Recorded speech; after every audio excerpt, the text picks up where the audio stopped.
Vamos lá.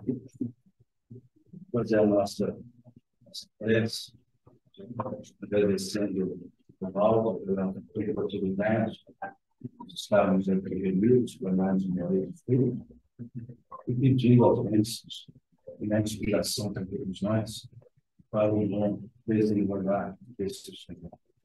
Fica conosco, Senhor, guarda no coletivo e paz.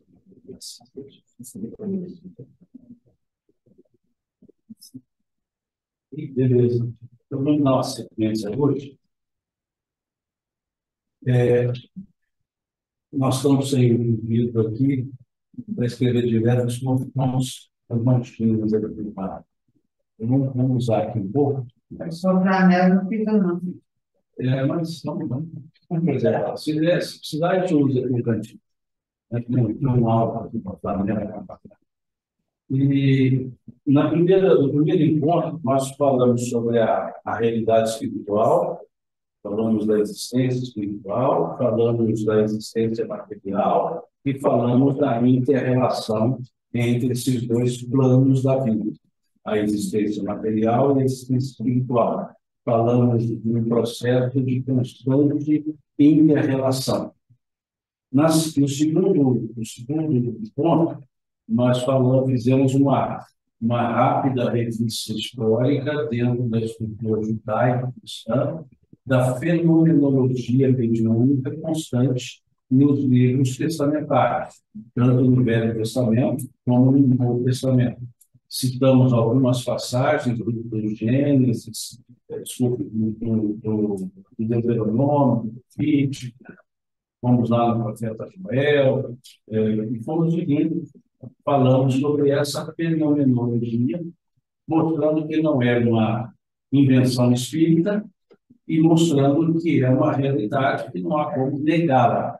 Pode até não querer exercê-la, mas negá-la não.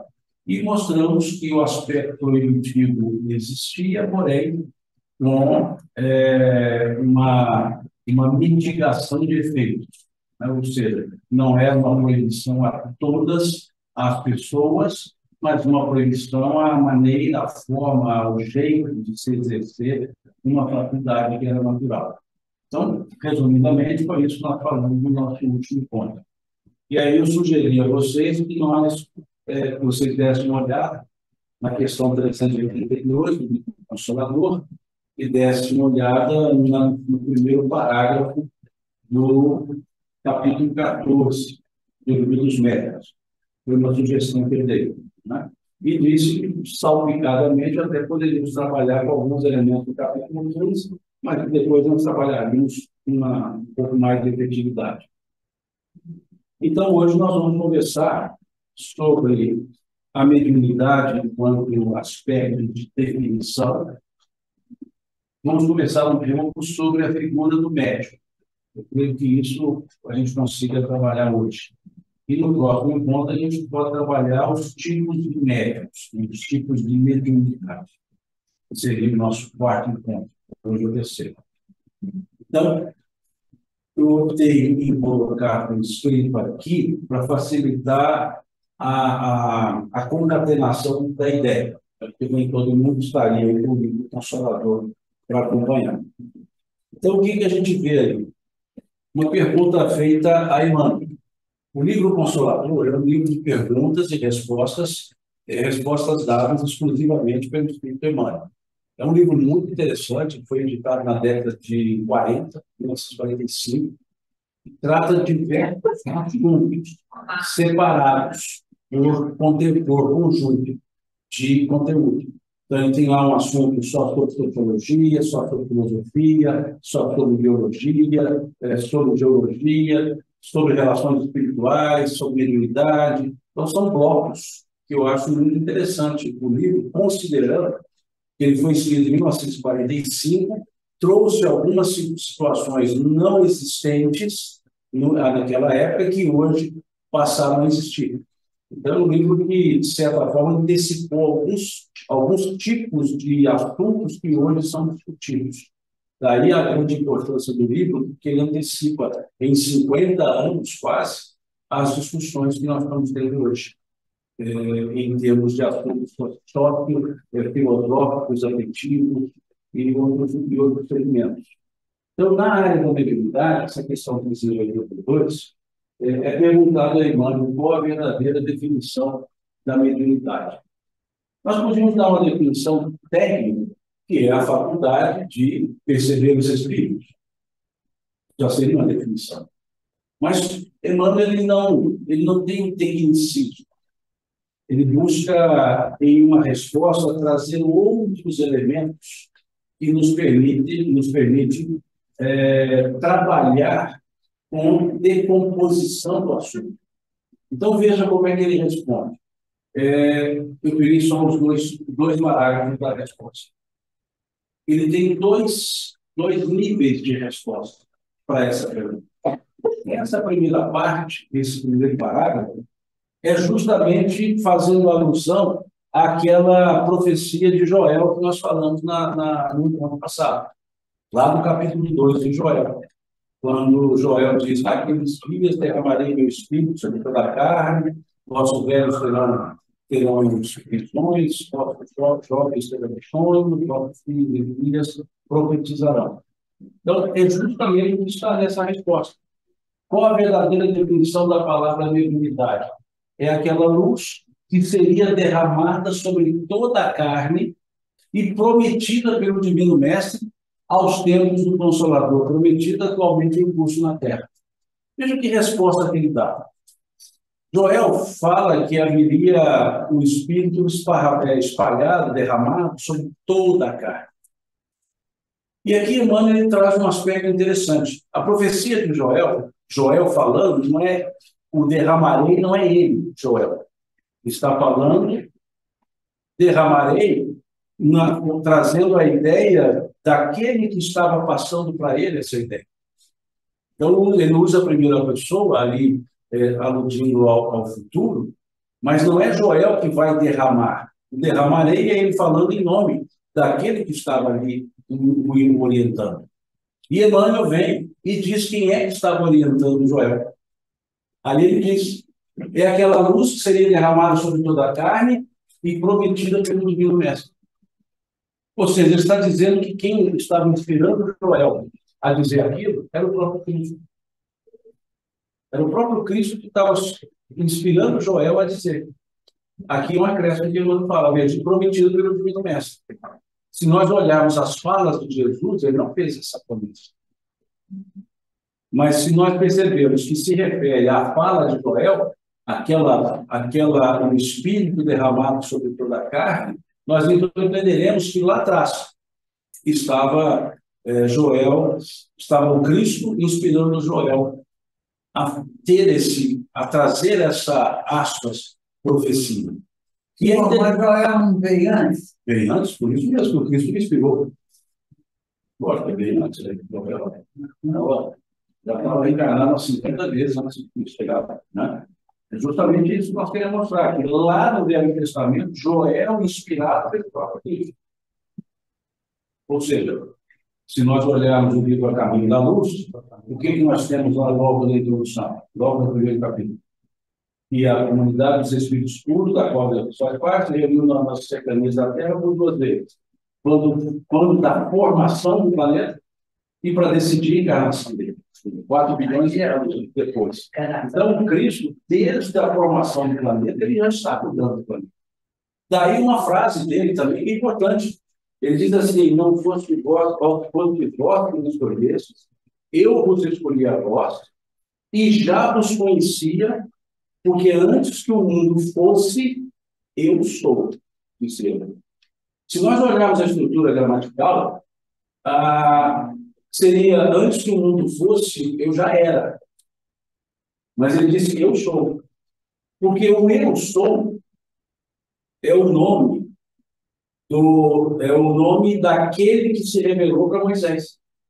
Quando Moisés perguntou nas caças dele, qual é o seu nome? Ele disse: eu sou o que sou.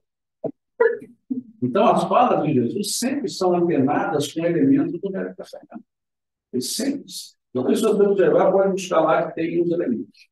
As falas dele não eram soltas. Então, ele já governava antes de... Ele coordenou a formação do ordem. E 4 bilhões e meio de anos depois, ele resolve enganar. Por um acordo com a comunidade dos espíritos puros. Esse é o primeiro capítulo do livro A Caminho da Luz. Estou mostrando bem esse aspecto. Então, desde sempre ele está acompanhando os desígnios da Terra. Mas lembra que Joel escreveu, naqueles dias, derramarei o Espírito, naqueles. Olha o que está na parte final da frase. O naqueles dias de Joel, quando ele diz, naqueles dias, Emmanuel diz, e essa luz derramada sobre toda a carne, aos tempos do Consolador prometido atualmente no curso da Terra. Ou seja, aquilo que Joel falou, que aconteceria, que esse Espírito seria derramado sobre toda a carne, foi justamente quando começou o movimento das manifestações mediúnicas que levou Kardec a estudá-los, os movimentos, e desenvolver esse conteúdo da doutrina espírita. Então, Emmanuel está dizendo, olha, o naqueles que Joel se referiu, o futuro ao qual Joel se refere, é esse, da segunda metade do século XIX. E não aquilo lá do capítulo 3 do Atos, que foi o Pentecostes. Porque o Pentecostes não foi derramado sobre toda a carne, foi só sobre aqueles que estavam naquela reunião, que falaram em línguas, profecias. E Joel dizia que seria sobre toda a carne.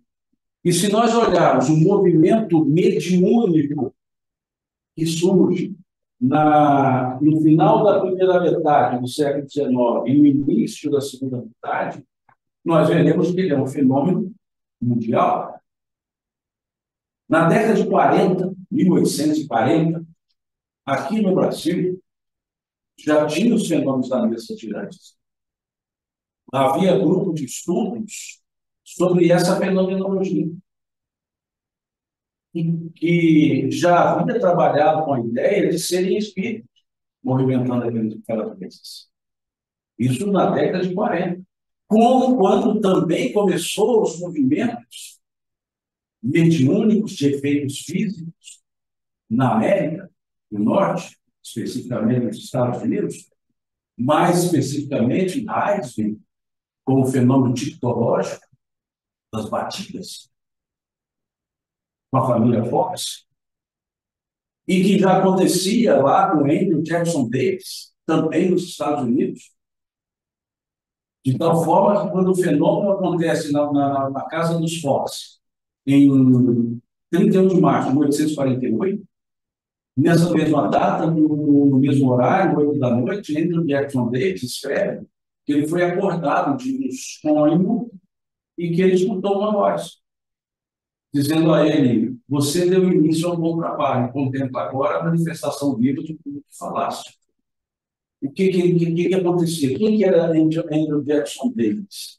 Ele era chamado de profeta da nova geração, porque ele previa uma série de coisas que seriam inventadas no futuro, que ele dizia que não era uma previsão, não era uma profecia, era apenas uma visão que ele tinha de um mundo que ninguém via. Então, ele via no mundo espiritual e ele trazia para cá. Então, ele falava, eu estou transmitindo aquilo que eu vejo no mundo que ninguém vê.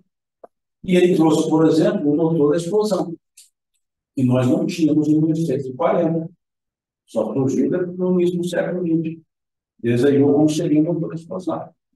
100 anos antes dele, um outro profeta da nova geração, que acabou criando uma religião, o Manuel Swedenborg, em Suécia, ele também descreveu a locomotiva, o motor a vapor, que ninguém conhecia o ritmo. E ele disse, estou vendo, vai, passando para cá. Por isso que essa voz diz, contempla a manifestação viva de tudo que falaste. O que é a manifestação viva? O fenômeno que estava acontecendo em raio. Aquelas batidas, aqueles barulhos ouvidos, sem que ninguém estivesse produzindo aquilo para nós. E já falamos aqui rapidamente no início da biologia, do espírito de Charles Osman, que por meio de batidas se identificou. E, no mesmo período, acontecia as mesas girantes na Europa. Veja, no mundo inteiro, acontecendo fenômenos de efeitos físicos para chamar a atenção.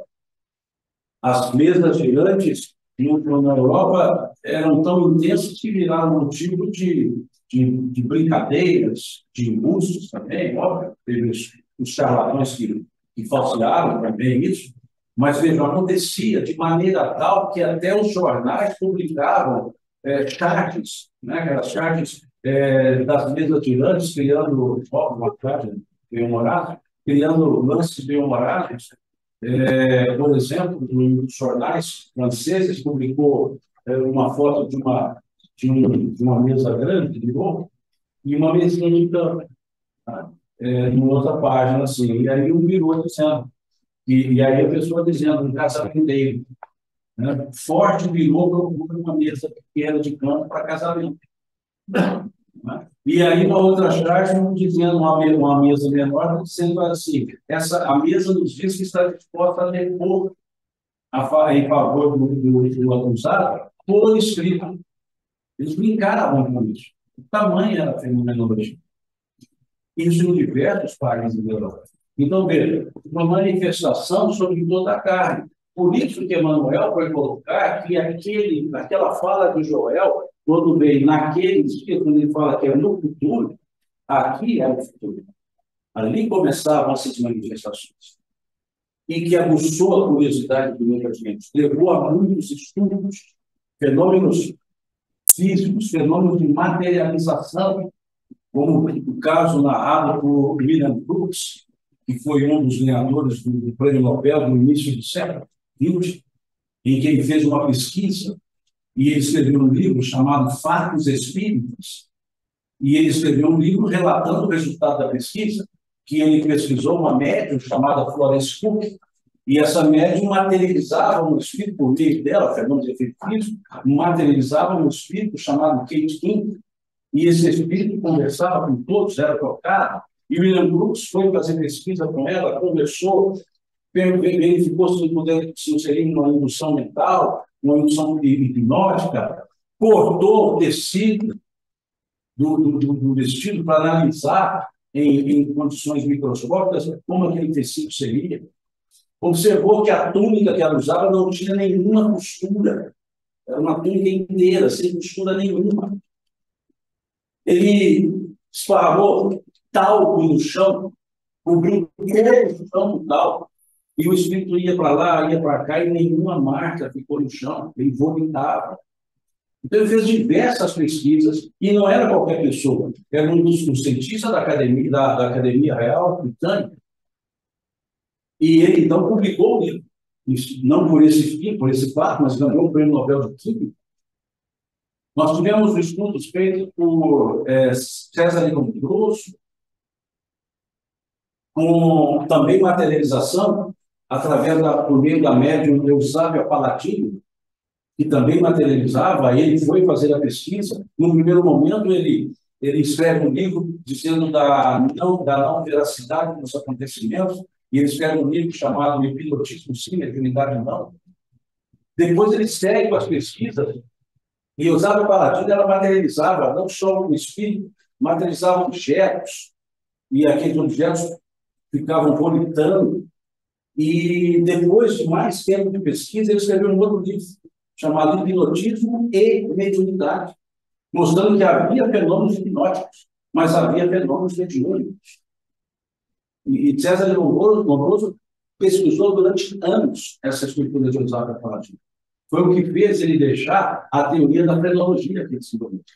Ele era um dos frenologistas, ele deixou essa teoria, pela teoria já comprovada fundamente errada, deixou porque ele percebeu algumas outras estruturas, e que foi além do campo mental, e se era além do campo mental, não poderia mais trabalhar com a ideia de que a estrutura física determinava a personalidade de uma pessoa. Quando ele estudava lá, por exemplo, nariz adunco, testa alongada, a pessoa tinha uma personalidade X. Era a teoria frenológica. E ele aboliu isso. Então, vários estudaram. Tivemos Ernesto Bolzano, que desenvolveu estudos sobre o fenômeno mediúnico, Gabriel Delany pai, Gabriel Delany filho, que também desenvolveram estudos, um russo também, chamado Alexander Aksakov, também desenvolveu esses estudos. Tudo nessa época da efervescência da fenomenologia.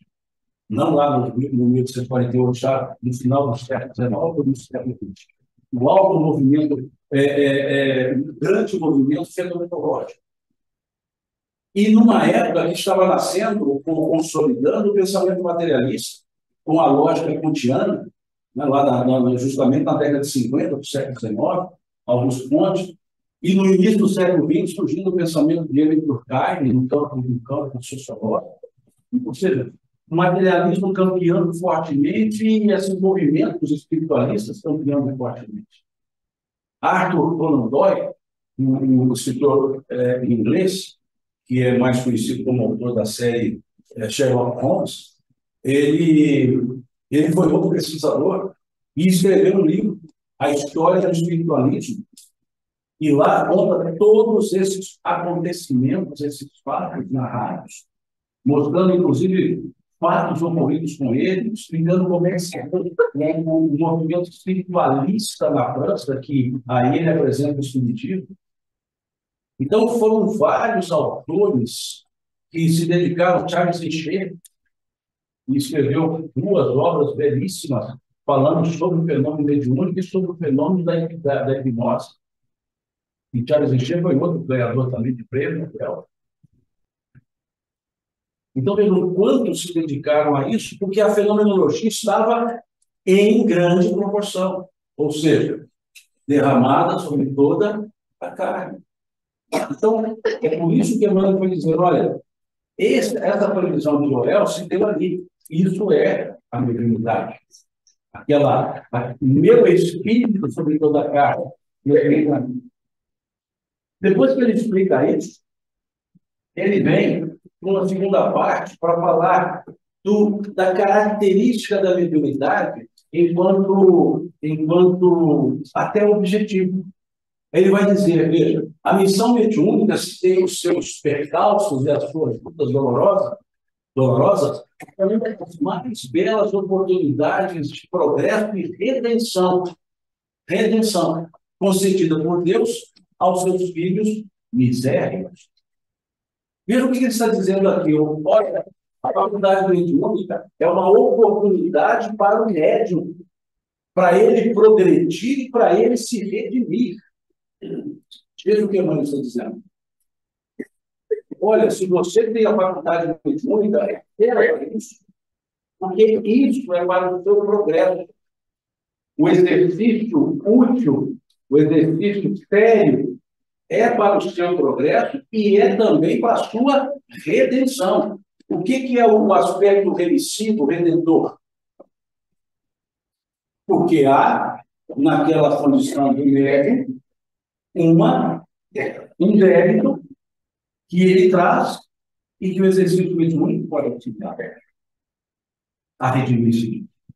Como? Sendo útil às pessoas. E é a finalidade da mediunidade. Como nós vimos na carta de Paulo aos Coríntios, capítulo 12, como nós vimos no capítulo 26, do livro Evangelho do Espiritismo, Kardec comentando.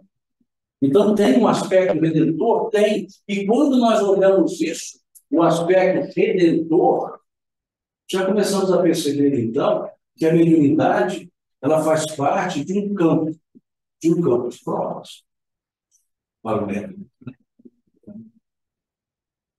No processo encarnatório, o médium escolheu as condições para o exercício mediúnico e, nessa escolha, ele, então, conseguiu desenvolver o seu processo reencarnatório, plasmando as condições corporais necessárias para que ele pudesse manifestar a mediunidade.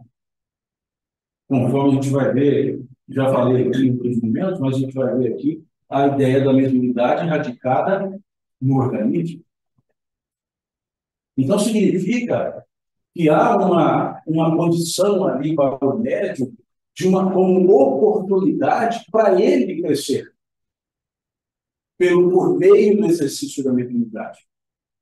E para ele redimir-se dos seus débitos por meio do exercício da mediunidade. Mas vivo puxando o tapete também de médico. Vamos chegar lá. Não, se fosse só do médico, estava bom, ele estava fora dessa. Mas é de todos nós. Quando nós damos espaço, quando nós subimos no tapete, principalmente com o tapete vermelho, que aumenta o status, aí sim é só subir e puxa. Mas se a gente não subir, não puxa. Se saiu um pouquinho fora, O Eduardo coloca aqui que o livro do Consolador é de 1941. 41. A edição É, que eu de 1945. tá. Aí a Márcia, também lá do CETREL, como o senhor disse, na aula de unidade extensiva, o corpo é preparado de acordo com a prova que veio cumprir. Vamos chegar lá. Aí o Eduardo coloca também que no livro de Emmanuel, quem são os médios na sua Vou falar generalidade. agora, capítulo 11. Vou Vai falar agora. Eduardo. Não sai agora. Se não for a próxima andando, é a outra. Tá? Se não for também, a gente já fala daqui. Que tem a ver com esse aspecto redentor. Tá? Lá nesse capítulo 11 do livro de Emmanuel, que é a obra de Emmanuel, o título do capítulo é Quem são os médios na sua generalidade? Esse é o título, uma pergunta. Quem são os médios na sua generalidade? E lá, Emmanuel diz o seguinte, ipsis literis, os médios, na sua generalidade, não são missionários na acepção comum do termo. São almas que fracassaram desastradamente, que contrariaram sobremaneira o curso das leis divinas e que resgatam sobre o peso de severos compromissos e ilimitadas responsabilidades o seu passado obscuro e delituoso, constantemente enrodoado de clamorosos erros e graves resíduos.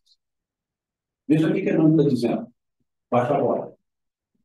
Na generalidade, não são missionários. Existem os missionários, mas na generalidade, não. São almas que fracassaram desastradamente, que contrariaram sobremaneira o curso das leis divinas e que resgatam, sob o peso de severos compromissos e ilimitadas responsabilidades, o seu passado obscuro e delituoso. Constantemente, veja o verbo, constantemente enrolado de graves erros e clamorosos erros e graves. pode continuar com ele. Percebeu? Então, por que tem um aspecto redentor? Não quer dizer que todos sejam. Quer dizer que a grande maioria tem na mediunidade essa oportunidade, redimindo progresso. Por quê? Porque traz um passado. E um passado, na fala de Emmanuel do capítulo 11, é delituoso. Obscuro e delituoso. É bem uma fala Emmanuelina. Imaginemos uma cena. Estou para reencarnar, e o espírito, então, encarregado lá para o processo encarnatório, vamos programando a sua encarnação, daquele que você vai reencarnar. Então, dá uma olhada aqui nos seus saldos. Então, ele pega lá uma nota, e pelo menos uma ideia de memória, vai olhar nos dias leituras, então, uma nota boa. E aí, puxa lá e puxa, eu vou imprimir aqui, mais ou menos umas 10.000 páginas de leituras. Agora vamos olhar os seus débitos. E aí ele deixa o note, porque não tem memória suficiente. E vai para o mainframe. E no mainframe, ele então busca lá alguns milhões de páginas. E fala, está aqui, pessoal. Ou seja, você não vai conseguir sequer plasmar um pouco. Você vai nascer uma bola. Então, pelo menos eu pedi minha mãe para não dizer o quarto agachado para não sair com câmbio, né? Mas ele diz assim para mim: tem um jeito de você não nascer uma bola. Se você ter celeridade, dá para você fazer um processo pelo corpo. Dá para plasmar o corpo em condições boas, um probleminha inteiro da vida, condições boas. Dá para plasmar soluções para exercer mediunidade, e no exercício você pode ser inimigo, pode até progredir. E ele fala para ele assim, então me dá pelo menos umas 5 mediunidades por garantia. Vai falha uma, tem a outra. e eu nasço. E aí, no progresso, no processo encarnatório, encarnei, cresci, fiquei adulto, e estou largando a mediunidade de nada. Não mexendo, não, deixa eu crescer, não, está trabalhando. Tem um monte de coisa para mim, um monte de regrinha, não vou mexer com isso. E aí começa a aparecer a bola. Perfeito, está melhor. Aparece a bola. Ou seja, assim, não, cumpra o seu objetivo que, ó, sem isso a bola fica. Veja, o aspecto redentor. Por isso que muitos médicos erroneamente dizem, mas a mediunidade traz problemas. Não, não. Mediunidade evita problemas. O não exercício não traz problema. O não exercício deixa de evitar. E aquilo que eu já teria aparece. Então, a mediunidade, ela, pelo contrário, ela evita essa situação problemática. Por quê? Houve uma comutação. Em vez de redimir por um processo expiatório, posso redimir por um processo que leva ao progresso, no exercício mediúnico. Então, veja que a mediunidade, ela é uma bênção. A finalidade dela é demonstrar a imortalidade da alma, aqueles fenômenos físicos, efeitos físicos, materializações e tudo mais, demonstrando a imortalidade, provando a imortalidade. Se nós olharmos uma frase do apóstolo Paulo, em uma das suas cartas, ele diz: se Jesus não houvesse ressuscitado, em vão seria a sua pregação, vã seria a sua doutrina. Interessa aqui o mérito da palavra ressuscitar. Mas veja o que Paulo está dizendo. Se Jesus não tivesse reaparecido depois da morte, o que ele falava de um mundo depois era só retórica. Como ele apareceu depois, ele provou que aquilo que ele falava, meu reino não é deste mundo, existe outro mundo. Ok. Então, Paulo vai dizer, se Jesus não houvesse ressuscitado, em vão seria a pregação. Vão seria a doutrina. Um espírita estudioso chamado Deolino Amorim, desencarnado, pai do Paulo Henrique Amorim, o mais conhecido, ele escreveu o seguinte, parafraseando o apóstolo Paulo. Ele disse: se no espiritismo não houvesse a mediunidade, em vão seria a sua pregação. Vã seria a sua doutrina. Porque a mediunidade é que comprova a existência dos espíritos. A mediunidade é que comprova a intercambiação, o intercâmbio ou a inter-relação entre os dois mundos. Então, ele foi usar essa paráfrase. Por quê? É justamente a mediunidade que demonstra a imortalidade da alma. Outro objetivo dela, conhecimento da verdade. Que verdade? A verdade da vida, a vida espiritual, é uma realidade. E um incentivo à reforma moral. Incentivo. Porque o médium é o primeiro a ter o contato com a realidade espiritual. Ele tem que ser, por óbvio, o primeiro a mudar suas atitudes. A entender que a vida é mais do que isso, a perceber que existem consequências, a perceber pelos relatos que ele recebe a situação dos espíritos depois de uma vida material. Ele é o primeiro a receber o benefício do conhecimento da realidade. Então, é um convite, é um incentivo à reforma moral. Ele pode não querer, pode ser recalcitrante, mas ele é o primeiro a ser chamado para isso. Eu posso até dizer, nosso Samuel, ele fala tudo da cabeça dele, tem nada de espírito, mas ele vai saber se tem ou não. Então, ele é o primeiro a ser convencido da imortalidade. E por ser convencido da imortalidade, conforme Kardec nos coloca no primeiro capítulo do livro A Gênese, a imortalidade da alma é o poder moralizador do espiritismo. Por que é o poder moralizador? Porque mostra que a minha vida não termina com essa. Ela não termina no tudo. Não é simplesmente assim, pode fazer, morreu, acabou. Não, morreu, continua. Então você muda a ética, não é mais uma ética pautada em relações sociais. É uma ética pautada em relações ad eternas. Em relações que reverberarão sempre na minha história de vida. Não tem fim. Então, isso é um convite, é uma reforma de conduta. Não é puritanismo. Porque o puritanismo já não é uma conduta moral boa. É um aspecto de reflexão sobre o que eu posso ir melhorando em mim. Quando? Quando eu conseguir. Não é uma questão de obrigatoriedade. Não adianta eu dizer, Prevelino, olha, você a partir de hoje vai ter que ser melhor. Não. Depende do processo de tomada de consciência. Não adianta falar para você, a partir de agora você vai ser a melhor pessoa do mundo. Não, depende da tomada de consciência, de uma mudança de conduta. Então, quando você olha a imortalidade com essa visão, você já muda o seu jeito de viver. Você já sabe que não vai terminar ali na frente. Vai continuar o efeito. Não vai perceber que, olha, fulano morreu, acabou todo o problema. Não, vai continuar, porque ele continua vivo. Por isso que a doutrina espírita não coaduna com a ideia de uma pena de morte como sendo uma pena capital que termina o delito, que acaba com o delituoso. Não. A pena de morte leva o delituoso para o mundo que ele tem muito mais liberdade de ação do que quando ele estava aqui. Porque ele vai poder agir influenciando as outras pessoas sem ser percebido. Porque ninguém melhora porque morreu. Continua sendo o que era. Uma melhoria de tempo, reflexão, é consciência. Então você tira aqui um homicida e manda ele para lá, e ele vai continuar influenciando pessoas com tendências potenciais homicidas a cometerem homicídios. Vai ser um indutor, né? Vai induzir a pessoa sem ser visto. Aqui seria induzir ele visto, pode ser inclusive penalizado, mas lá não.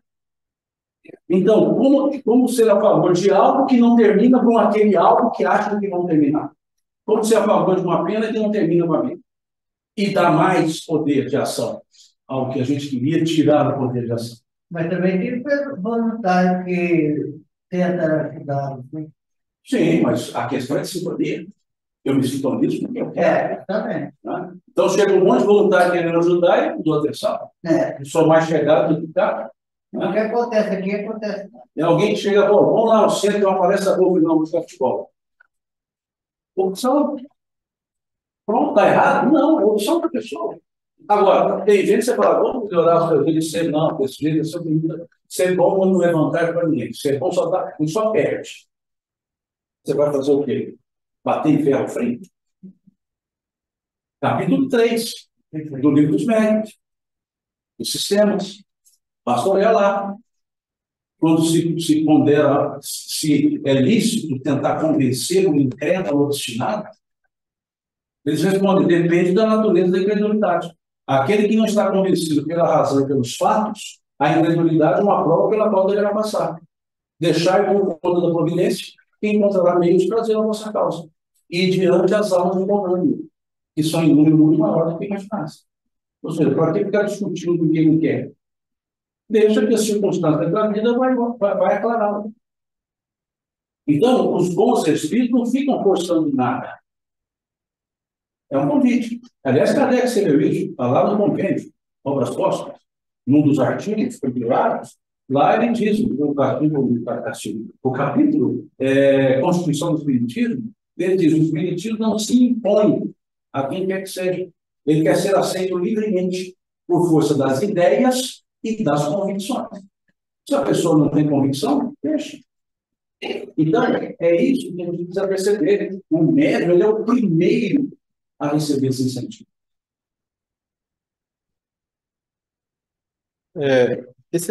O pessoal que está virtual, eu acho que está presente, né? O pessoal presente, eu acho que está virtual, né? Alguma observação que vocês queiram fazer? É porque o pessoal do virtual não está, a imagem não está focando direito. Depois você me cede o arquivo. Depois eu enviarei o arquivo aqui da apresentação, tá bom? Facilitar para que ele teria que virar a câmera lá e isso não perdi. A dona Joana, ela fala, ela toca muito nesse padrão no sentido para reforçar. É um ponto referencial para que os indivíduos se organizem na sua estrutura biopsicoespiritual. Ela trabalha muito. Por quê? Porque, olha o que Kardec fala lá no capítulo 20. Não creais que a faculdade mediúnica é dada para corrigir uma ou duas pessoas. Não. O objetivo é maior, trata-se da humanidade. Ou seja, é uma porta que se abriu para que as vozes dos céus pudessem falar, pudessem informar para todos que a vida continua. E se o médium não faz esse seu trabalho, não faz essa reflexão de conduta, ele não vai ter uma boa porta. Ele não vai ser um bom instrumento para que possa esses espíritos trazerem as suas mensagens, as suas orientações. Quantos, veja, numa reunião mediúnica, se o pessoal entendesse ali a reunião mediúnica bem, entendesse, melhor dizendo a palavra, não entender, se conscientizar do que é aquela reunião, nós vamos ter um tópico aqui para falar de reunião mediúnica, talvez não 2 encontros à frente. Nós vamos falar da reunião do princípio. Mas, vejamos, se ali percebesse que aquele espírito que está ali falando, apresentando o seu sofrimento, está ali trazendo as suas dores, se os médios, se as pessoas da reunião mediúnica tivessem consciência, eles viriam ali não o espírito se lamentando, eles viriam ali uma instrução, como a dizer para mim, você continuar a fazer o que você faz, ele vai terminar o que você quer. E aí, na maioria na reunião, faz o quê? Vamos orientar esse espírito, vamos controlar esse espírito, e não leva esse ensinamento para casa. Na verdade, nós somos funcionários. Isso é perceber isso agora. Pode coordenar a reunião há bastante tempo, sabe bem como é que eu estou dizendo. Quando o espírito está ali falando, veja, os espíritos, no raciocínio humano, os espíritos não precisam de nós para serem esclarecidos. Como não, Simão? Tem aqueles que não conseguem se ver como espírito, não têm que se encarnar. Tá bom, vamos só fazer um pouco de raciocínio rápido. A partir de quando começou a ter a reunião mediúnica? A partir do advento do Espiritismo. Foi em 1857? E falar, cara, só para facilitar então, 1857. Tá? Então, de lá para cá, teve reunião mediúnica. E antes disso? E os milênios que antecederam? Nenhum espírito é esclarecido. Imagina então a fila que deve estar. Olha a demanda reprimida. Eles eram esclarecidos pelos próprios espíritos. E continuam sendo. Vocês acham que 5 minutos, 10 minutos de conversa com o espírito vai mudar a vida inteira do raciocínio daquele espírito? Não, a gente abre um espaço e eles continuam. E se nós não fizermos, eles fazem. Ou nós achamos que a soma dos grupos mediúnicos que existe hoje no planeta atende todos que estão desencarnados em processo de comunicação. Nunca. Então, nós precisamos muito mais deles, de uma reunião, para o nosso incentivo à nossa reforma moral. Porque eu estou vendo a pessoa dizendo, olha, eu fui assim, fiz isso, e agora estou assim, assim. Ele está fazendo um depoimento. Ele está ali contando a sua história. Que, aliás, sugiro que vocês leiam, são 2 volumes, História dos Espíritos Contaram, do Hermínio Miranda. São 2 volumes. Vale a pena ler. Ele traz ali os relatos de diversos espíritos e analisa. Hermínio foi um dos grandes analistas de reunião mediúnica. Eu falo que ir para a reunião mediúnica sem pelo menos ter entendido a dinâmica que ele apresenta num outro livro, chamado Diálogos com as Sombras, é tentar ir para um empirismo no mundo que já é cientificamente ajustado para a reunião mediúnica. Então, 2 obras que eu sugiro a vocês. Para quem atua na reunião mediúnica, quer atuar, quer entender um processo de reunião, Diálogos com as Sombras. História dos Espíritos Contados. 2 volumes, volume 2. E são relatos. E quando você lê o relato, você sente ali uma orientação. É como você vai num grupo de pessoas que estão em busca coletiva de lidar com o vício, que seja o NA, que seja o AA. Você não tem ali os testemunhos? Aquela pessoa faz testemunho, primeiro, num aspecto catártico, não uma catarse para ele mesmo, né? Ele desabafar, então acontece ali uma catarse. Mas também para que as pessoas falem assim, sei bem o que é isso. Olha que eu estou indo no mesmo caminho. Olha que eu não preciso chegar ao outro nível. Então, então, quando os espíritos trazem isso, é que você pode falar, olha, ô, turma, 10 ou 12 estão na reunião, escuta isso, aplica na sua vida. E a reunião, o pessoal acaba não entendendo isso. E fala, nossa, se todos nós, esse espírito continuava aí com esse sofrimento. Mas não há nada disso, tem que dar um jeito. Nós é que continuamos com as nossas mesquinharias, porque não damos atenção ao que eles estão falando. Por isso que é o incentivo, né, também, à reforma moral. Pois.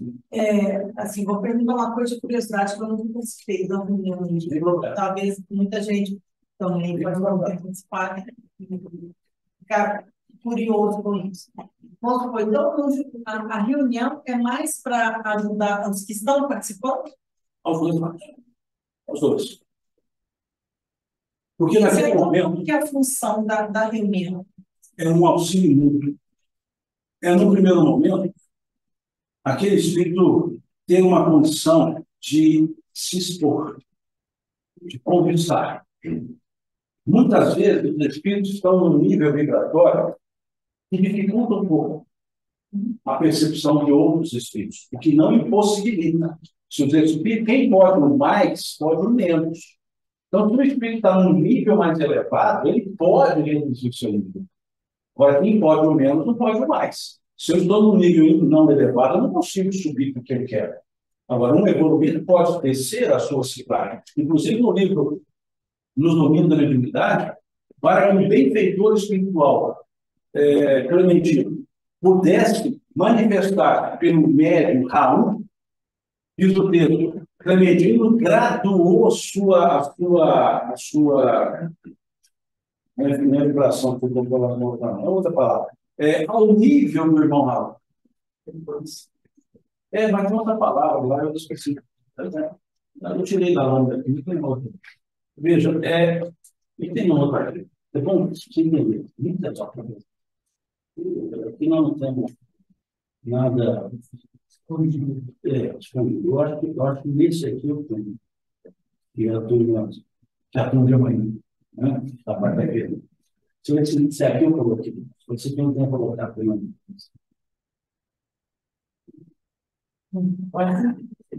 Aqui. Veja essa lâmina. Ué. Pois aí. Eu acho.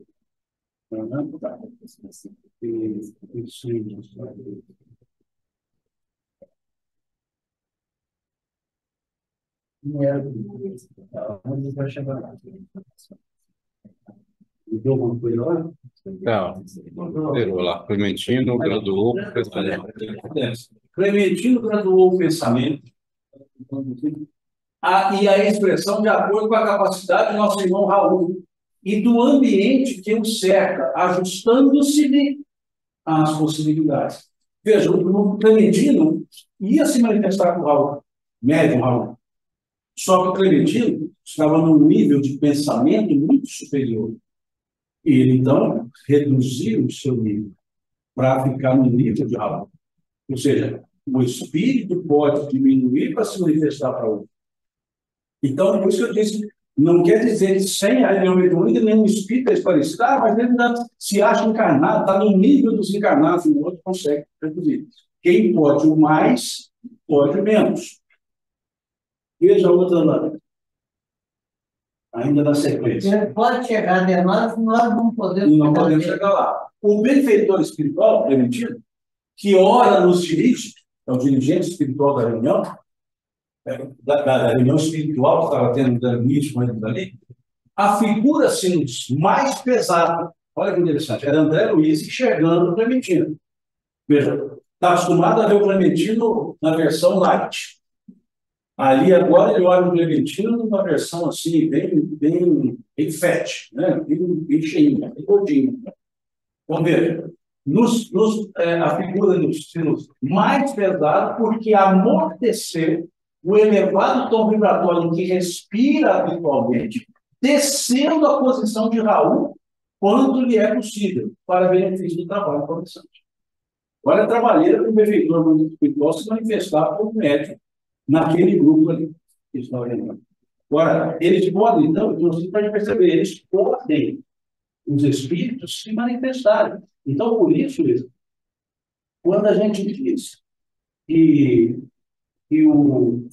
a reunião de um atende os dois, é porque, com o relato dos espíritos, o encarnado vai ter uma orientação ali, dizendo, olha, muda o seu jeito. Estou vendo que ele fez o que eu estou fazendo. Agindo do jeito que eu hago. E eu estou vendo a consequência. Eu vou continuar? Eu já Eu acho um sentido contrário, que era mais para os encarnados ajudar. Essa é a visão geral que se tem. Mas, veja, é muito mais amplo. Eu nunca tinha pensado por isso. E veja, por que, por exemplo, o pessoal publica, né, as cartas, o pessoal sério, né, as editoras sérias, pelos médiuns sérios, né, como eles voltaram lá, as cartas do Chico, psicografadas por ele. Aquilo é publicado para que as pessoas vejam esses acontecimentos, esses fatos. E percebam, olha, aqui é um ensinamento para mim. Esse livro História dos Espíritos Contados, do Emílio, é para isso. Veja, pegou aquilo da reunião, que serviria para aquele grupo, e publicou para outros saberem, para verem essa realidade espiritual. Por isso, Kardec dizer que trata-se, não é para a reforma, para corrigir uma outra pessoa, é a humanidade. Esses ensinos são para todos nós. Um médium é um... Olha essa frase aqui, isso aqui os médios tinham que ler e falar assim, um médium é um instrumento muito pouco importante como indivíduo. Porque eles podem fazer direto. Por isso, quando damos instruções que devem aproveitar a generalidade, nos servimos daqueles que possuem as facilidades necessárias de mediunidade. Mas habilidades, por certo, que virá um tempo no qual os bons médios serão bastante comuns para que os bons espíritos não tenham necessidade de se servirem dos maus instrumentos. Ou seja, por que tem médium nó cego, para ficar numa linguagem bem nossa? Um médium nó cego de primeira, que recebe boas orientações. Porque está faltando bom. É por ó, o dia que tiver o bom, não uso mais o ruim. Olha o que eles estão dizendo. E o grupo mediúnico não está observando isso. A grande maioria não percebe isso. Sentem-se assim, as últimas bolachas do pacote. E não são essas últimas bolachas. Nem no pacote estão. É isso que precisa se conscientizar, principalmente os que estão na lide, né, do trabalho mediúnico, na lida, etc. Veja o que está sendo dito aqui por Erasto, no Espírito. Veja essa tua parte, mas a gente faz por certo que virá um tempo no qual os bons médios serão bastante comuns, para que os bons espíritos não tenham necessidade de se servirem de maus instrumentos, maus médios. Então, veja, quanto que a gente perde com isso? A gente não quer dizer o médium que trabalha ali efetivamente, aqueles que podem levar esse conteúdo, tratam de uma superficialidade que a reunião não permite.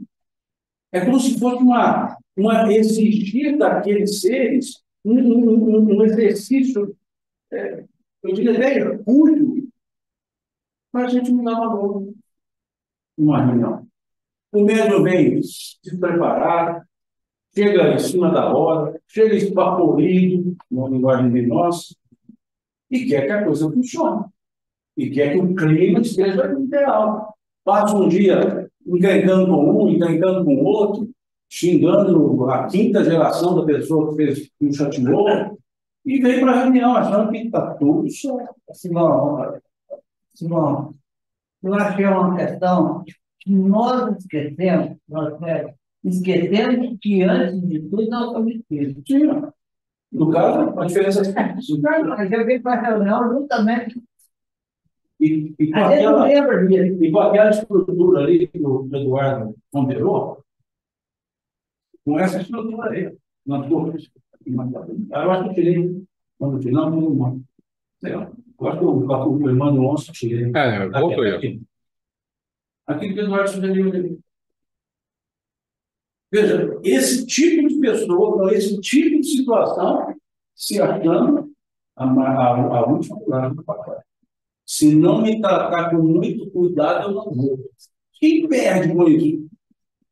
Se eu não for, o Espírito vai se manifestar, vai para o outro. Quem vai perder? Por que vai perder? Está abrindo mão do caráter de remissão, de redenção, de progresso. Isso está lá na questão de 382, semana de. Então, isso aqui, veja, os médios, na sua generalidade, não são missionários na acepção comum do termo. Isso é do livro, irmão. Do livro branco, capítulo 11.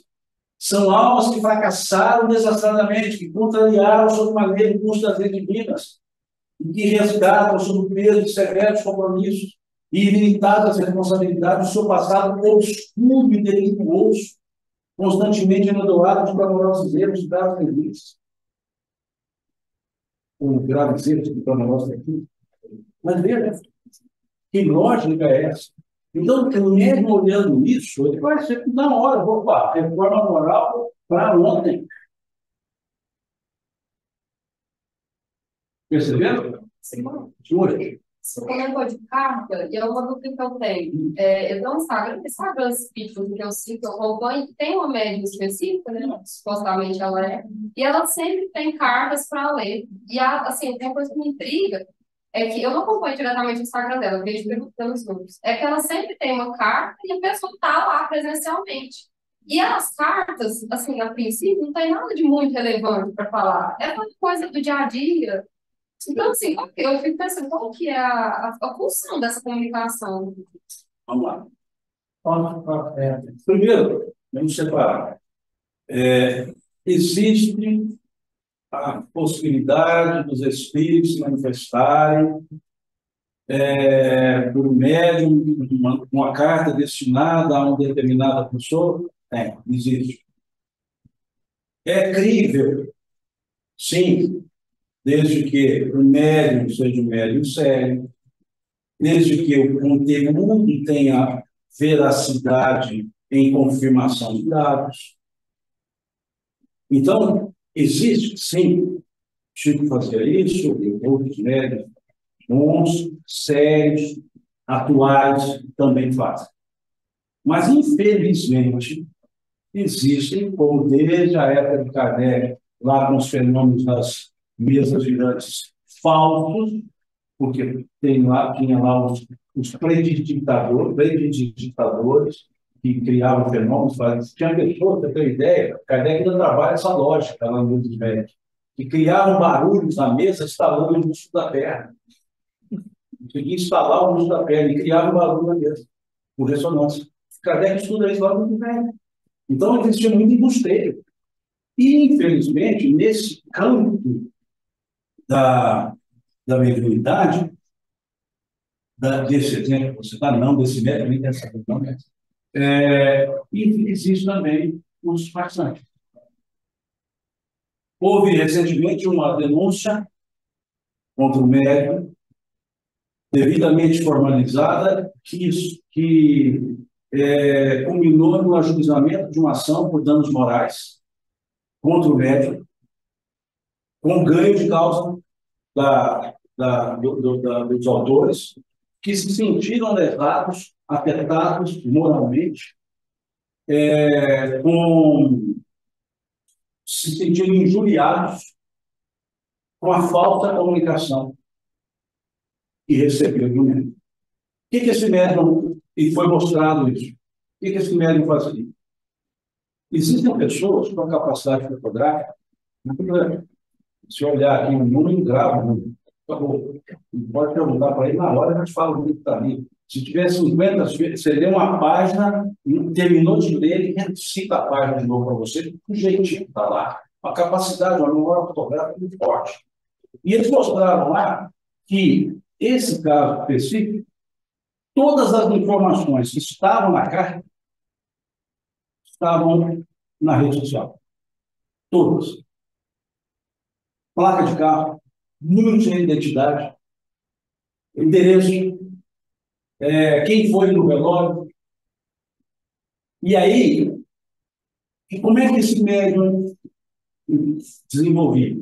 Ele ia na rede social, avisava, tal dia estarei na cidade tal. Aí a pessoa, o outro dizia assim, estarei lá presente, vou assistir, opa, não perco de jeito nenhum. Já ia separando. E ia consultar aquele nome na rede social. E aí consultava o nome e percebia, esse aqui foi desencarnado. Porque quem valeu for, em tese, tem familiar desencarnado. E aí observava, que data que faleceu. E aí via lá, hoje faz um ano do meu marido. Aí vinha na carta assim, sei bem que se aproxima de um ano do nosso, ou já passou um ano. Aí tinha lá assim, e você gostava tanto daquele, vamos inventar, né, Fusca Azul. Aí vinha na carta, e eu com o meu Fusca Azul, eu tanto andava, eu gostava. Tudo estava na rede social. E olha no velório, né? Agradeço a presença do fulano e fulano que esteve no velório. Ele falava, eu vi lá presente, fulano. Ou chegou ao meu conhecimento, fulano e fulano estava lá.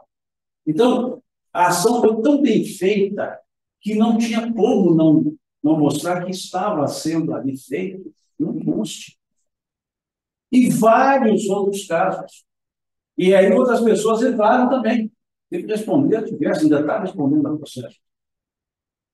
Tem um outro médico, que inclusive, domingo, a pessoa que fez esse trabalho, que pesquisa muito isso, que inclusive movimentou tudo isso para as ações judiciais, chama-se Guilherme Velho.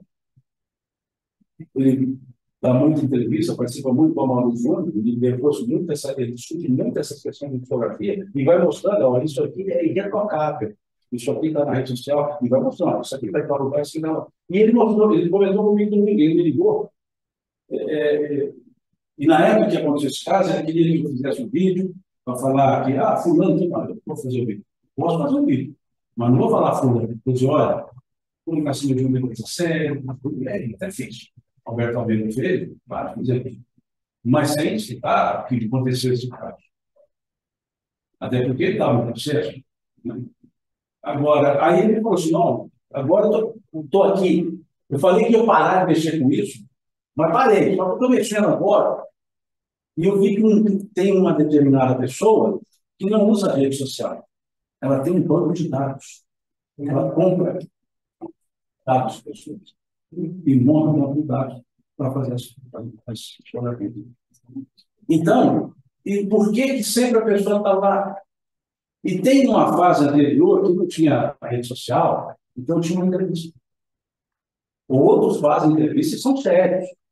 Fazem entrevista e perguntam se o nome, data de desencarne, está bom. Outros não, vai aí como é que está a família, e aí vai pegando nada. Depois vai faz a comunicação. Então, infelizmente, existem muitos casos que são de má fé. E Erasto, nesse mesmo capítulo aqui, tem uma frase que vai dizer: melhor rejeitar 10 verdades a aceitar uma mentira.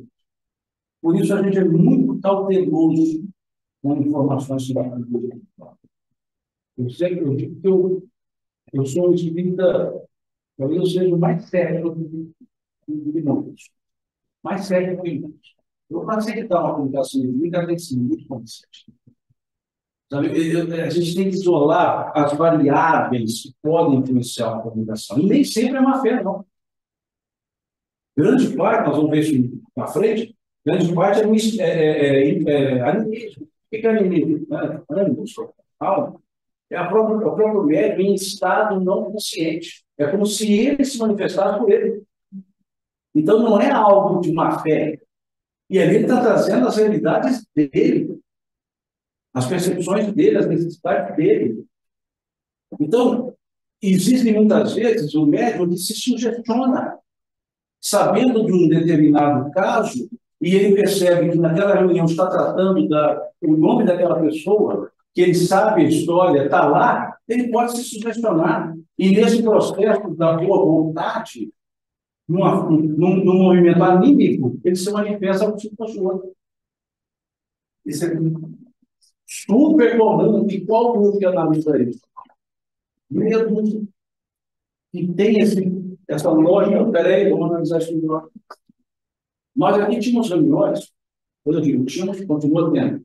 Eu não participo agora das reuniões, mas quando eu participava das reuniões, coordenava as reuniões, gravávamos as comunicações.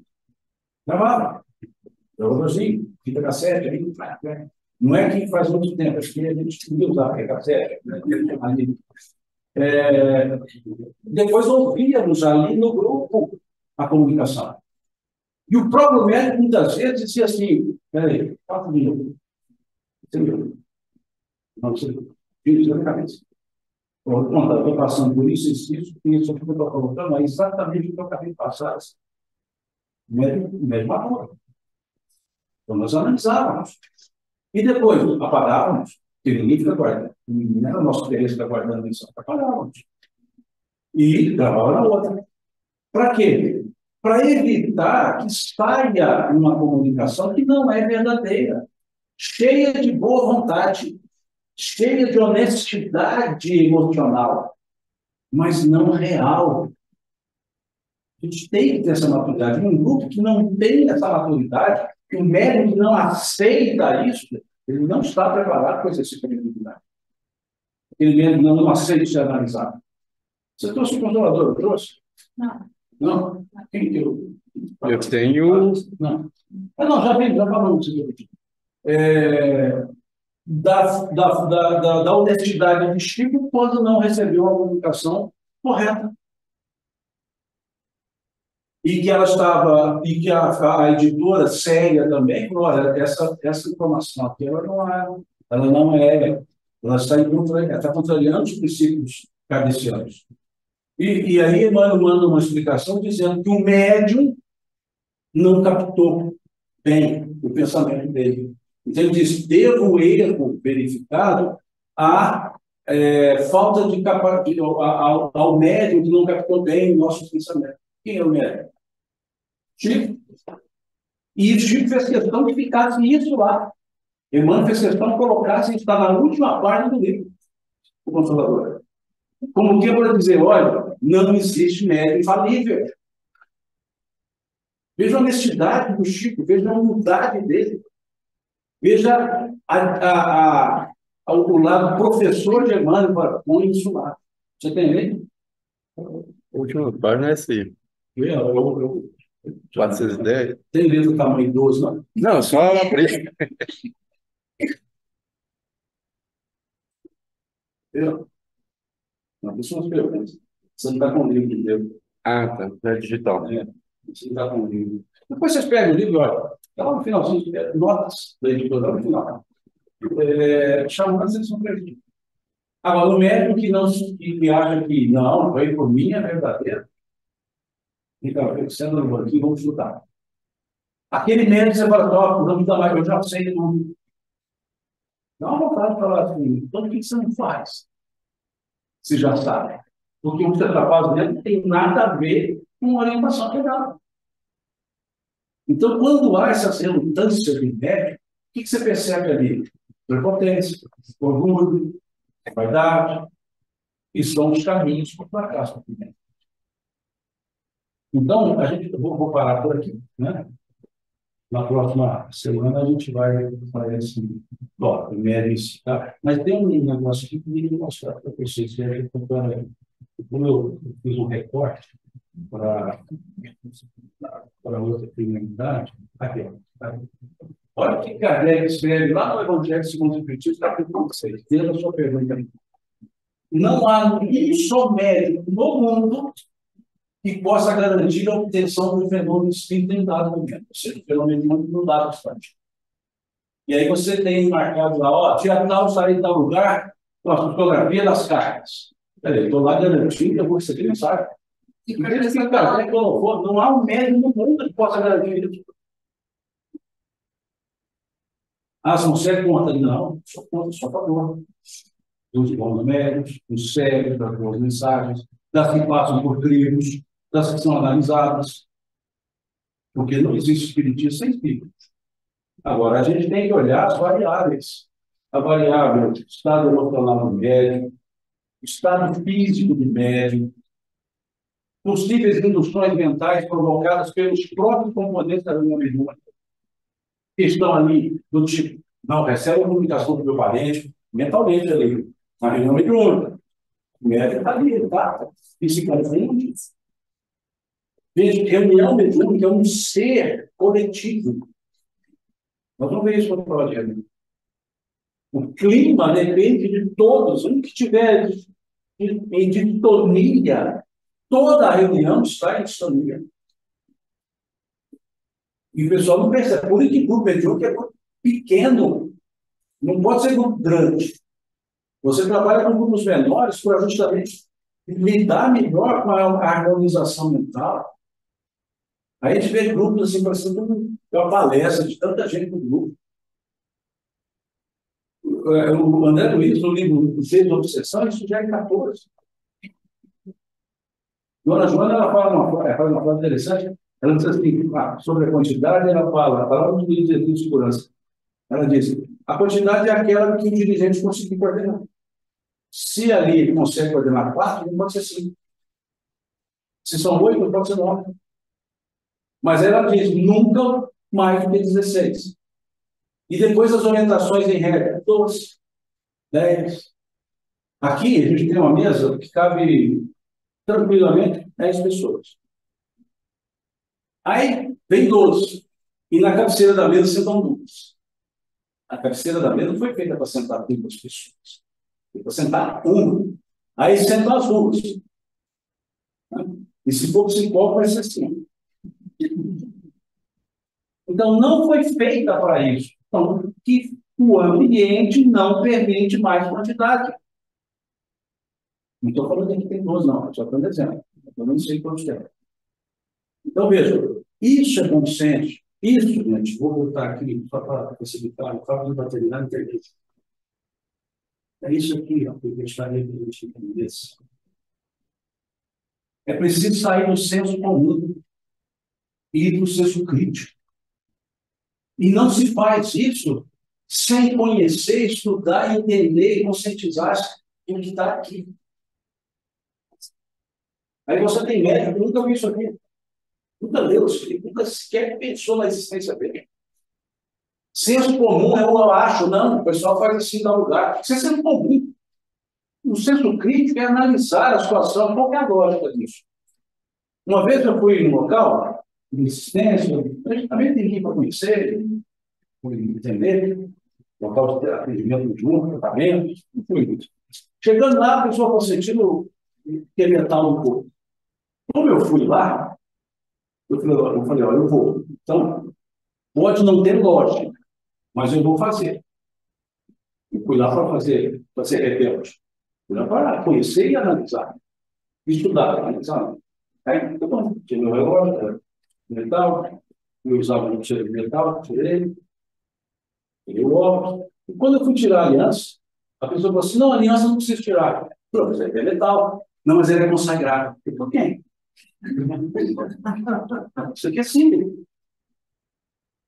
Não, mas não, então não é metal. Então, foi o seguinte, da próxima vez eu vou consagrar o óculos, vou consagrar o relógio, então não precisa tirar nada. Porque não tem lógica. Onde está escrito que o metal atrapalha? Em lugar nenhum. E se a pessoa tem um pino na perna? Eu tenho um amigo hoje que tem uma vida, está baixo, para todo tamanho. Como é que ele vai fazer? Não pode entrar no mediúnico? Não pode tomar um passe? Não pode aplicar um passe? Quem inventou isso? E aí as pessoas caem. Senso comum. Mas teve mais coisa que aconteceu lá. E quando eu fui conversar com o espírito de médico, depois de trocentas horas, né, fiquei lá, eu comentei isso com ele, mas estão fazendo isso? Então, pedi para tirar ele. Ele era o meu médico, o espírito, e o médico falou assim, não adianta, a cabeça dura não entra em si. E o fato do médium era mentiroso, o espírito não existia, porque ele chegou para mim e falou assim, você tinha uma enxaqueca, não tinha? Bastante. Aí eu falei assim, não, Você tinha uma enxaqueca por muitos anos e ela aparecia de tempos em tempos. Quando você fazia algum esforço físico, algum cansaço mental, e é uma enxaqueca com aura, não é? Tipo assim, você está falando agora, faz um tempo que eu não tenho. Uma enxaquecazinha que é precedida de uma tubatura de imagem, você começa a olhar assim, enxerga dentro, por exemplo, você está vendo plasma no forno, e depois passa uns 20 minutinhos, dá uma dor danada, e vem uma dor de cabeça insuportável. Faz anos que eu não tenho. Aí eu tinha. E você falando agora, faz um tempo que eu não tenho. Eu falei, não, você não vai ter isso.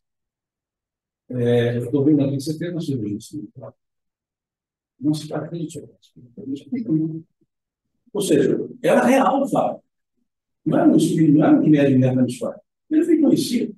E isso levado no enxaqueca, ninguém sabe disso. Agora, para não falar, não tem mais também. E é interessante. Eu me lembro que depois uma vez eu fui fazer uma palestra em Pernambuco, lá em Recife, em Paulista, e foi um dia que eu tive uma cólica renal forte. Eu ia viajar no dia 5 da manhã, pegar o voo em Uberlândia, às 6 da manhã, aliás, e eu tive uma cólica renal, cálculo renal, e foi o dia todo, tomando remédio e não conseguia dormir lá pelas 11 da noite, saiu. Bom, aí eu fiz o quê? Peguei o carro e fui para o Uberlândia para pegar o avião lá para ir para o Recife. Cheguei cansado, com desgaste físico. Durante a palestra, eu falando, se eu observava, eu já estava enxergando as pessoas, começou a aula. Agora, a dor de cabeça insuportável. E uma dor de cabeça que tem prazo de validade, ou seja, só dormindo que estava podendo passar. Remédio, não adiantava. Aí, eu disse, nossa, passou agora vem até hoje, eu esperando a dor. Não vem mais. A hora que você está muito bem. O que ele falou, estava acontecendo. Então, veja, não é que estava havendo ali uma fenômeno inventado. Era real. Mas ele mesmo disse, não era necessário nada disso. Aí você aproveita, você explica para todo lado, ensina melhor. E ele falou, nossos caminhos eles se cruzam, mas não são os mesmos. O seu caminho é a fala, o meu caminho é a cruz. Eu não falo da sua fala, você não fala da minha cruz, é combinar. E assim vai. Então, veja que interessante. São fenômenos, né, Deus, mas que ficam pelas pessoas em senso comum. Não dá roupa branca, tem que ser só roupa branca. Para quê? Para quê? A mesa da sociedade parecia era verde. Claro. Era verde, assim, Kardec. Então, quer dizer, Kardec é espiritismo mesa verde. Não veja que lógica. Então, isso é o senso comum. E quando se estuda isso, vem o senso crítico. Né? Então, é importante a gente perceber isso, porque olha como é que Kardec chamou o livro dos médios. Guia, o título, se você abrir a página, contra cá, guia dos médios e dos evocadores. Guia. E o médio nunca leu essa hora. Então, como é que fica? Né? Fica um médio de senso comum. Por isso a gente faz esses estudos. Não é para a vida inteira, 2 meses e acabamos tudo. Ok? Alguém deve fazer alguma observação? Uma pergunta? Algum acréscimo? Tranquilo, pessoal? Ainda. O Jaime disse para você consagrar também o pino lá, quem tem placa de pinos. O Jaime é do Arkansas, Estados Unidos. Eu estou fazendo crítica à religião do veja. Quando existe consagrado, quer dizer o seguinte, religião, a aliança, foi numa cerimônia lá, que Deus, por intermédio utilizando o intermediário dele lá, que seja o padre, abençoou. Ele está usando uma lógica de religião. Você vai para uma outra religião, não tem aliança. Então não tem casamento. Porque não tem aliança, tem outras aí que não trabalham com aliança. Uma fitinha aqui, ali, são ritos. Não é uma aliança. Por que usa aliança? Primeiro termo, aliados. 2 se aliam. Aí não tem aliança. Segundo, por que ela é redonda? Porque é um modelo geométrico perfeito. É o único modelo geométrico que não tem ângulo. Ou seja, não tem como ter onde começa e onde termina. Porque a partir do momento que dois se unem, não tem mais onde começou, onde terminou. Por isso tem que ser o símbolo de geométrico perfeito, que é o círculo. Por que que ela é de ouro? Porque o ouro é o único metal que fundido a ouro, você consegue tirá-lo. Os outros metais não. Se você fundir dois metais diferentes, eles ficam fundidos. Você não consegue tirar mais um do outro. E o ouro é o único que você tira. Se você fundir com outro metal, você pode colocar lá que você consegue tirar o ouro inteirinho, do outro metal inteirinho. E o que isso significa? Que, embora dois se unam, é possível a identidade ser preservada. Ou seja, são dois, mas formando um casal, mas cada um é uma individualidade que precisa ser respeitada, precisa ser vista. Por isso o ouro não diz metal, é o único metal que tira. Então são símbolos. E símbolos que antecedem a estrutura, vamos chamar então, do cristianismo, dos ritos das religiões. A estrutura é uma coisa antiga. Mas quando você usa o centro crítico, você não está fazendo nenhuma crítica pejorativa. Você está mostrando, olha, é por causa disso que existe isso. E bem antes da religião existir essa religião X, Z, qualquer que seja, já tinha esse ar. Com outras características. Veja, símbolo. Outra coisa do ouro não é algo que você acha de qualquer lugar. Ou seja, um matrimônio não é algo que você acha em qualquer lugar, é fruto de uma decisão de consciência, é fruto de algo que foi pensado, bem estudado, bem vivido. Por isso, busca um ouro, que é um metal que não se acha em qualquer lugar. Então, veja, tem o símbolo, por que ela existe? Então, não é o aspecto sacrário, sacro, que ali vai deixar de ser metal. Continua sendo metal. Então, é isso que eu quis dizer para a pessoa lá. Não é em tom de deboche. É um senso crítico. Eu não tenho lógica que você está pedindo. É igual passo. Tem casa, eu já fui em casa, várias, fazer palestra, e que eu tinha que entrar, então não passa a entrar. Ficavam assim, ó, porta de entrada do centro, ficava um pessoal daqui, outro dali. E aí eles falavam assim, você tem que passar por baixo. E bem, achei, não tem problema. Aí eu perguntei, por que tem que tomar o plástico dentro de casa? Assim, para entrar. A pessoa falou assim, não, é porque a gente chega na rua e precisa de uma limpeza. Quem limpou o primeiro que chegou na terra? Aquele que está lá, quem limpou? Foi de cá, tá, mas pensa aqui, quem limpou? E o primeiro que chegou que vai limpar os outros? Veja, não passa pelo senso crítico. Como também aplica o passe, depois senta para outra pessoa aplicar o passe, né? Quando é que isso vai acabar? Porque eu falei, não, por que você fez isso? Não, porque quando eu aplico o passe, eu descarrego a energia, então eu sento para receber. Aí o outro descarrega ele. Aí você não pode, cara. Perceberam? Então, isso é a gente usar o senso crítico para não cair no senso comum que muitas vezes não tem nenhum fundamento. Senão, a cultura, o hábito, não é ironia, que eu estou dizendo, não é pejorativo, é mostrando as incongruências. Vai começar um estudo de classe aqui, né? 22, né? Com o Léo, né? Para participar do estudo. Ok? Então, para a próxima semana, capítulo 14, do livro dos Médicos. Tá? E se der o capítulo 15, mas capítulo 14. Ok? Tranquilos? Se terça-feira que vem, vocês arriscam voltar? Então, tá bom. Então, até terça que vem, se Deus quiser, que Deus nos abençoe.